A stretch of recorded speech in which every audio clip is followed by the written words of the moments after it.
Bonsoir à tous et soyez bienvenus pour cette nouvelle review qui va être consacrée à une véritable petite pépite allemande que j'ai découvert comme par hasard sous le nom de Babylone Berlin. Pour le moment, je ne sais pas s'il y aura une partie spoiler, en y repensant et en voyant mes notes, notamment sur un personnage de la série. Je pense que c'est faisable dans la partie non spoil. Je pense que pour le moment, ça sera une review sans spoiler. Je verrai ça au fur et à mesure de la critique de la review. Sachez que la série n'est pas vraiment conseillée aux enfants, hein. Attendez-vous à avoir du sexe, drogue, alcool, bref, tout le tralala. Bref, donc voilà, donc de quoi Babylone Berlin nous raconte l'histoire d'une Allemagne d'entre-deux-guerres, donc ça se passe dans les années 1929, dans laquelle on va suivre l'enquête du commissaire Gereon Rath, qui est originaire de la ville de Cologne, dont il est obligé d'aller à Berlin pour une sombre histoire de film pornographique contenant à la fois le maire de sa ville natale, donc la ville de Cologne, mais aussi d'autres politiciens de Berlin, et que Gereon ne sera pas tout seul durant son enquête, il sera aidé par l'inspecteur Voltaire, qui va l'aider durant sa quête pour retrouver ce film. Enfin, Gereon va tout de même garder le secret de ce film pour d'éviter tout bruit, toute propagation de rumeurs, etc. Histoire de regarder tout ça secret. Même si Gereon a tout de même quelques méfiances envers son partenaire, il va se tourner vers Charlotte, qui est une jeune femme pauvre, qui tente tant bien que mal de gagner de l'argent, que ce soit de manière légale, en essayant d'enchaîner les petits boulots à droite à gauche au sein même de la police, et un peu d'argent sale en tant que prostituée, mais ça c'est une autre histoire. Bref, les deux vont se rencontrer et vont très vite se lier d'amitié, et Charlotte va plus ou moins devenir sa coéquipière en opérant en mode sous-marin. Voilà, grosso modo, l'histoire de quoi ça raconte au moins la saison 1. Sachant qu'il y aura d'autres intrigues qui vont se mêler par-dessus et là, des intrigues secondaires, qui vont au fur et à mesure être débloquables, enfin être résolues au fur et à mesure des saisons. Voilà, j'en parlerai un peu plus tard de comment la narration a été construite, et franchement, c'est assez bien fait.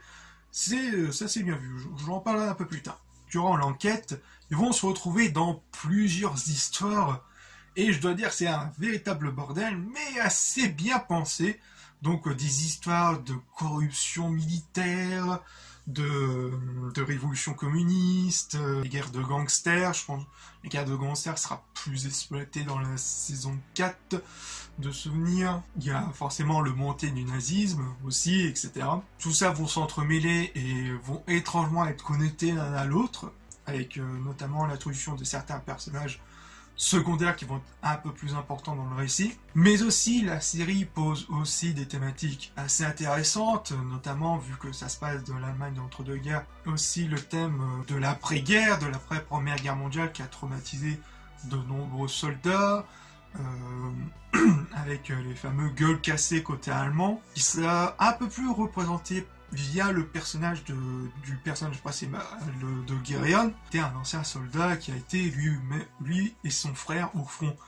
Et traumatisé par la disparition de son frère et par la guerre aussi en elle-même, il est en mode un peu tremblant. Voilà, après la guerre, il n'était pas vraiment en grande forme pour retourner au service de la police. Pour éviter qu'il tremble, qu'il convulse jusqu'à la mort, quoi, qu'il pète totalement des câbles, il prend un traitement assez particulier, et que ce moment à Berlin, il va rencontrer un certain Dr Schmidt, qui va plus ou moins essayer de l'aider, mais avec des méthodes beaucoup plus hypnotiques et douteuses. Je vous laisserai le découvrir, mais il y a vraiment un petit côté un peu psychologique, un peu manipulation, etc. Assez intéressant. Je vous laisserai le découvrir et c'est assez bien fait. Franchement, dès le premier épisode, dès le premier début, on voit la connexion entre ces deux personnages, de comment ils vont fouiller de comment Dr Schmidt il va fouiller son passé pour plus ou moins l'aider à le guérir mentalement. Il y a aussi d'autres thèmes, mais j'essaie d'en mettre deux deux autres. Donc il y a aussi deux autres thèmes qui reviennent aussi, c'est l'esprit de vengeance par rapport au traité de Versailles qui commence à monter en puissance, que ce soit à travers les nationalistes, représentés beaucoup plus par les militaires, le général, etc., qui sont plus avec un train, c'est particulier. Je vous laisserai le découvrir, mais vous voyez un peu le genre où qui sont prêts à transférer ailleurs ou s'entraîner ailleurs pour vraiment faire un gros coup d'État, pour reprendre le contrôle et faire revenir l'Allemagne d'avant la Première Guerre mondiale. Donc voilà, qui sont prêts à tout, même à passer, faire des trucs sales, etc. Vous voyez, genre avec cet esprit de vengeresse. Et aussi la thématique des homosexuels aussi, via le contexte de l'époque, où c'est assez encore mal vu, où ça reste encore en cachette. Et franchement, c'est assez bien amené, notamment à travers ces personnages secondaires. Je vous laisserai la surprise pour certains. Franchement, c'est assez bien fait, on s'attache vraiment à ces personnages-là. On retrouve vraiment ce petit côté ambiance polar, policier, espionnage, etc. Franchement, la série est assez bien faite là-dedans. Avec aussi ces nombreux, comme je l'ai dit, ces nombreux personnages secondaires qui auront de plus en plus un impact sur l'histoire, sur chacune de leurs actions, tout comme les personnages principaux, dont chacune de leurs actions aura un impact principal sur le ou les intrigues qui seront imposées durant la série, quoi. Dans la façon dont c'est construit, vous avez trois différentes intrigues. Vous avez l'intrigue principale et l'intrigue secondaire. L'intrigue secondaire qui, une fois l'intrigue principale résolue, l'intrigue secondaire va devenir l'intrigue principale de la saison prochaine. Ouais, je crois que ça se dit comme ça. Et une autre intrigue secondaire va apparaître, et cette intrigue secondaire va devenir l'intrigue principale, etc., etc. Vous voyez un peu le genre. Tout ça entremêlé avec d'autres petites intrigues, etc., qui auront un impact sur les intrigues. Franchement, c'est assez bien amené. Pour vous dire que la saison 1 et la saison 2 forment vraiment en un coup, quoi. Enfin, vraiment une seule grosse saison. Donc vous voyez le genre de récit qui est dit comme ça, c'est un peu compliqué, mais quand vous verrez la série, c'est amené de façon simpliste et assez compréhensible. Voilà. Et que serait une très bonne série sans sa BO qui est excellente. Franchement, très très bonne BO qui s'inspire vraiment l'ambiance, polar, etc. Franchement, qui est assez bien construit.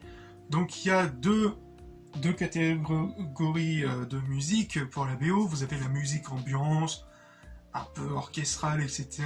Et de l'autre, vous avez la BO côté beaucoup plus orchestral pour le Mokafti, qui est une sorte de boîte de nuit. Vous avez vraiment ce côté un peu reconstitution un peu des musiques dans le temps, etc. qui met vraiment le rythme, qui est vraiment plaisant à regarder. Enfin, à écouter, qui est vraiment plaisant à écouter. Mais franchement, très très bonne BO. Franchement, c'est un vrai régal de l'écouter. Vous ne serez pas déçus. Sinon, vous avez côté réalisation, notamment côté la photographie qui est vraiment magnifique, notamment en dehors de la ville de Berlin, avec les esprits faux, avec les décors en forêt, etc. Franchement, c'est magnifique. Il y a aussi la mise en scène qui est un peu prêchi-prêcha par moment. Il y a un bon côté de la mise en scène qui représente les comment ça s'appelle déjà, les éléments de forêt-doing, je sais pas si ça se prononce comme ça, je sais plus si ça se prononce comme ça, qui sont des éléments dans le décor qui vont être très importants et qui vont servir au récit. Donc faites attention, notamment le tableau avec un cheval. Voilà, je n'en dis pas plus. Donc regardez chaque élément, franchement, c'est assez bien amené, c'est assez bien foutu.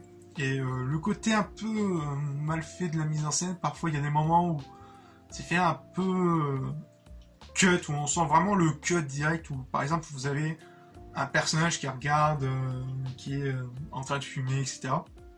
Et d'un coup, vous le voyez assis, vous voyez assis à une table avec plein d'autres mecs. C'est un peu bizarre,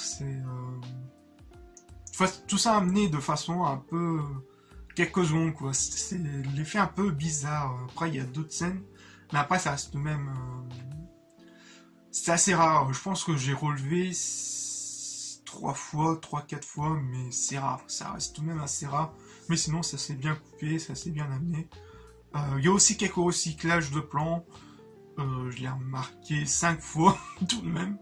Quelques recyclages de plans, notamment la ville de Berlin, ou d'autres éléments de décor que je vais pas non plus parler un peu plus, parce que je risque de spoil. Bref, sinon, pour conclure, Babylon Berlin est une très très belle surprise. Une très très bonne série de polars noirs policiers que je vous conseille fortement. Une vraie petite pépite allemande que je vous conseille, avec des personnages à la fois principaux et secondaires bien écrits, et on se laisse entraîner par ces différentes intrigues et d'en apprendre plus ou moins de comment ça s'est passé entre cette Allemagne d'entre-deux-guerres.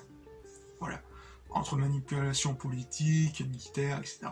Franchement, je me suis laissé très très agréablement entraîner. Excellente série que je vous conseille fortement le visionnage. Bref, voilà, cette review est finie, donc n'oubliez pas de partager, de liker et de commenter si ça vous a plu. Et on se retrouve pour de futures vidéos. Peace!